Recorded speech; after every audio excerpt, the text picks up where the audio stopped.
नमस्कार दोस्तों, स्वागत है आपका द ग्राउंड रिपोर्ट में। मैं हूं समीर आत्मज मिश्र। प्रधानमंत्री नरेंद्र मोदी ने सोमवार को राजधानी दिल्ली में बन रहे नए संसद भवन की छत पर विशालकाय अशोक स्तंभ का अनावरण किया।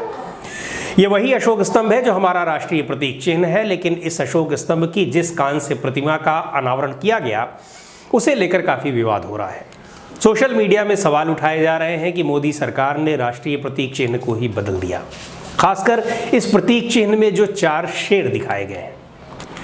आज के वीडियो में हम इस प्रतीक चिन्ह और इसे लेकर हो रहे विवाद की चर्चा तो करेंगे ही, साथ ही इस राष्ट्रीय प्रतीक चिन्ह के इतिहास और इसमें मौजूद आकृतियों के प्रतीकात्मक अर्थों की भी बात करेंगे। भारत का राष्ट्रीय प्रतीक चिन्ह मौर्य सम्राट अशोक द्वारा बनवाए गए और सारनाथ में मौजूद स्तंभ शीर्ष से लिया गया है। यह स्तंभ शीर्ष एक खंभे यानी स्तंभ के ऊपरी भाग पर स्थित है, इसीलिए इसे स्तंभ शीर्ष कहते हैं।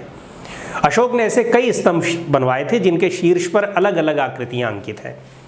सारनाथ के स्तंभ शीर्ष के ऊपरी भाग पर चारों दिशाओं की ओर मुख किए 4 शेर स्थित हैं।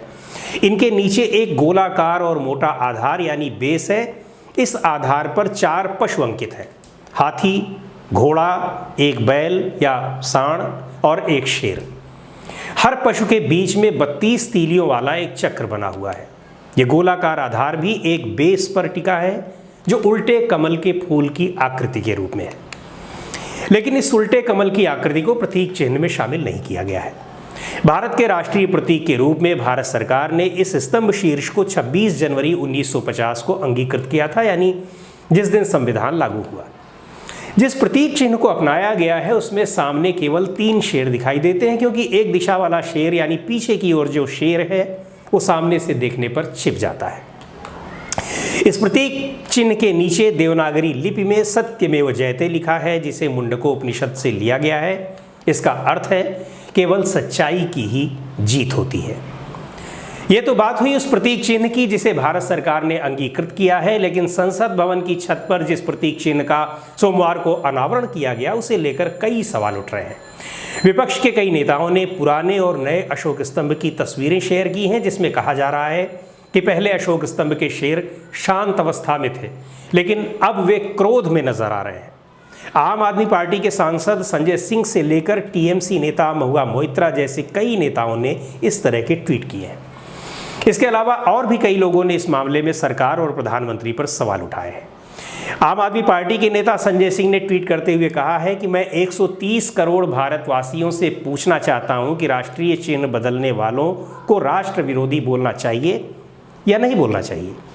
संजय सिंह ने जिस ट्वीट को शेयर किया है उसमें लिखा हुआ है कि एक में सिंह यानी शेर जिम्मेदार शासक की तरह गंभीर मुद्रा में दिख रहा है और दूसरे में सिर्फ आदमखोर शासक की भूमिका में खौफ फैलाने जैसा। यह उनका ट्वीट है। राष्ट्रीय जनता दल ने अपने आधिकारिक ट्विटर हैंडल से ट्वीट किया है, मूल कृति के चेहरे पर सौम्यता का भाव तथा अमृतकाल में बनी मूल कृति की नकल के चेहरे पर इंसान, पुरखों और देश का सब कुछ निगल जाने की आदमखोर प्रवृत्ति का भाव मौजूद है। हर प्रतीक चिन्ह इंसान की आंतरिक सोच को प्रदर्शित करता है। इंसान प्रतीकों से आम जन को दर्शाता है कि उसकी फितरत क्या है। ये तो बात राष्ट्रीय प्रतीक चिन्ह की और उस पर हो रही राजनीति की, लेकिन अब ये भी जान लिया जाए कि इस स्तंभ शीर्ष में मौजूद आकृतियों का प्रतीकात्मक महत्व क्या है। मौर्य सम्राट अशोक ने इन स्तंभ शीर्षों को करीब 250 ईसा पूर्व तब बनवाया था जब कलिंग युद्ध जीतने के बाद उन्होंने युद्ध से तौबा कर ली और फिर धर्म विजय या धम्म विजय यानी धर्म के माध्यम से ही अन्य राज्यों पर जीत का सिद्धांत प्रतिपादित किया और उस पर अमल भी किया। एक बात और भी स्पष्ट कर दूं, हालांकि इतिहास पढ़ने वालों को ये पता ही होगा कि अशोक ने कलिंग युद्ध जीतने के बाद बौद्ध धर्म अपनाया, उसका प्रचार प्रसार किया और आगे युद्ध न लड़ने का संकल्प लिया।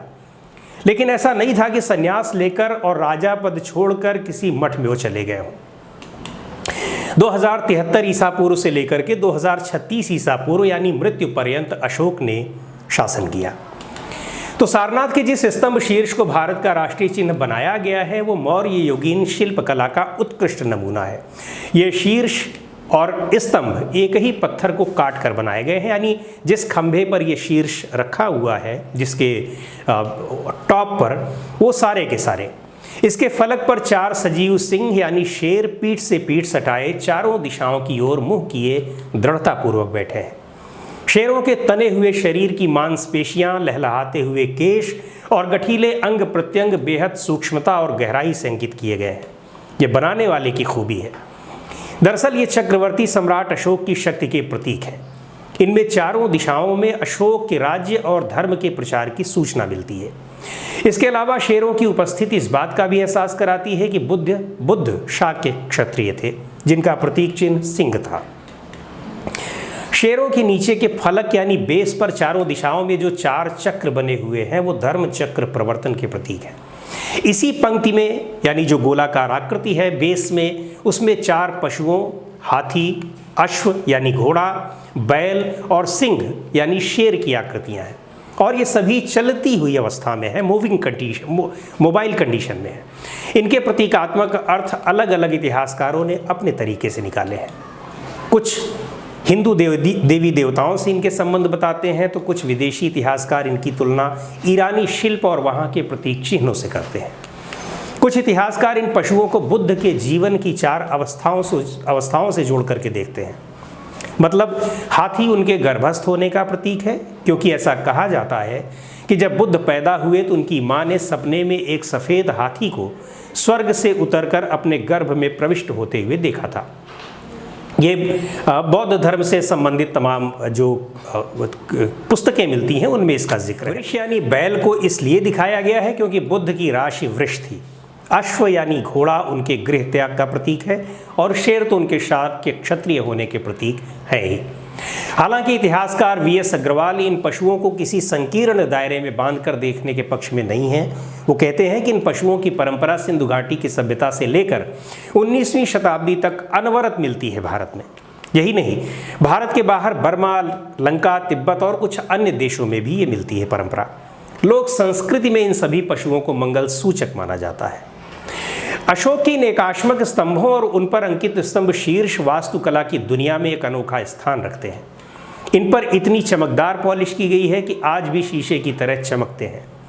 महान इतिहासकार पीजे मार्शल ने कैम्ब्रिज हिस्ट्री ऑफ इंडिया में लिखा है, the Sarnath capital is the product of the most developed art of which the world was Cognizant in the 3rd century BC, the handwork of one who had generations of efforts and experience behind him.